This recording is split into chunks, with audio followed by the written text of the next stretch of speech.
The word conservative is subjective, so when I say it in this video, know that I'm referring to American conservatism. I'll just cut to the chase. Conservatives are slaves to the left. They are part of the left. The only reason they and the rest of the left don't get along is because they are defiant slaves, but slaves nonetheless. Think of communists who believe in individualism. That's American conservatives, and I'll demonstrate it to you. Think of how often you hear conservatives say, "But I have a black friend," or "Leftists are the real racists," or "I'm not saying men are better than women." Why do they say these things? Because conservatives operate within the left-wing frame. They speak, they act, and they think within the framework of left-wing ideology.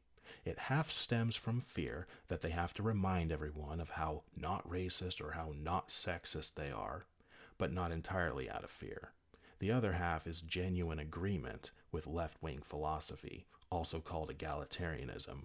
Conservatives actually are egalitarians, and their views prove this the most. What do conservatives believe in and preach the most? Freedom, democracy, and America being a melting pot. All three of these things are egalitarian, and they try to lump in Christianity with these things, but in my opinion, that's heresy.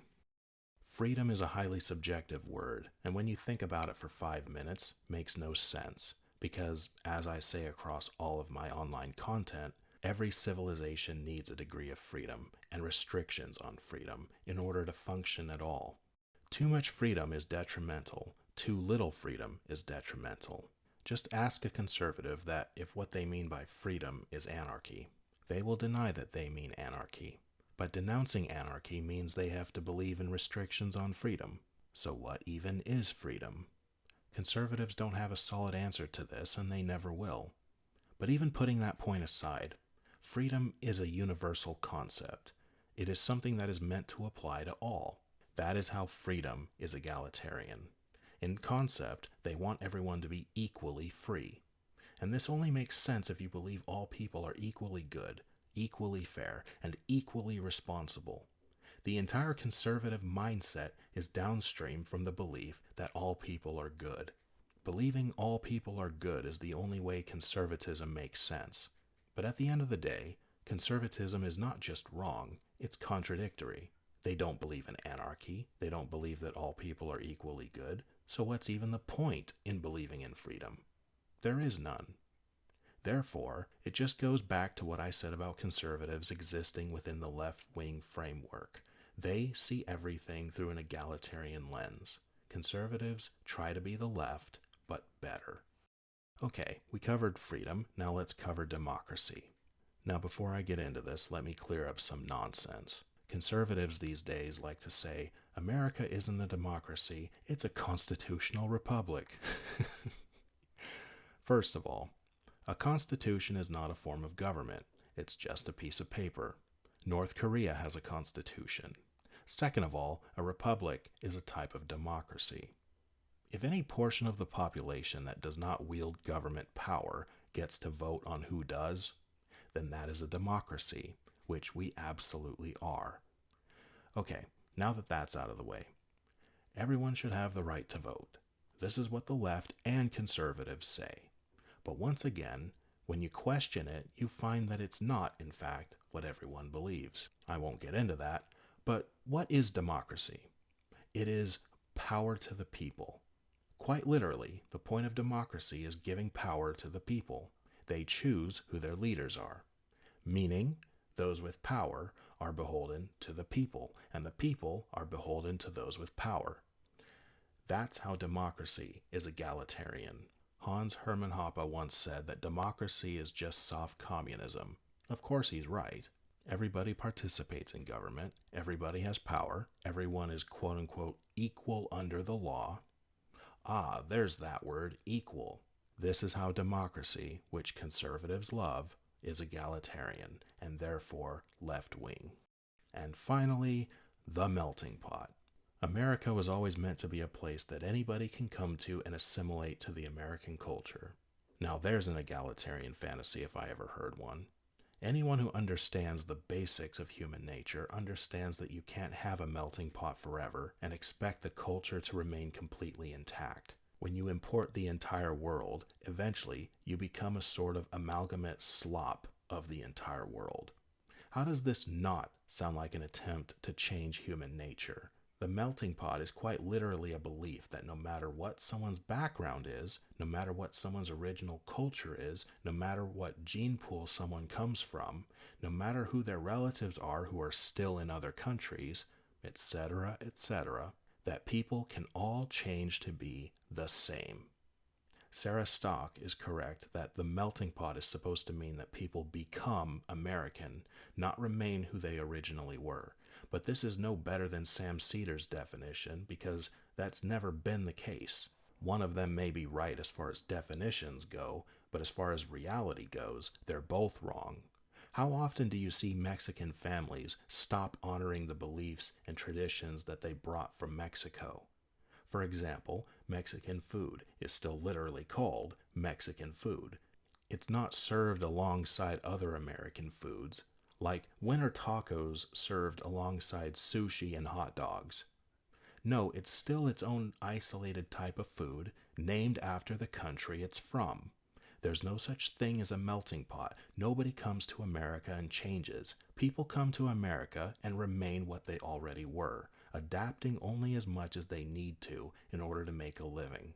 Nothing else changes at all. The entire idea of a melting pot is extremely egalitarian, completely egalitarian, because once again, it's just another version of everybody is the same deep down, or you can make everybody the same. The exact worldview as the communists. Conservatives serve equality. They don't believe in hierarchy.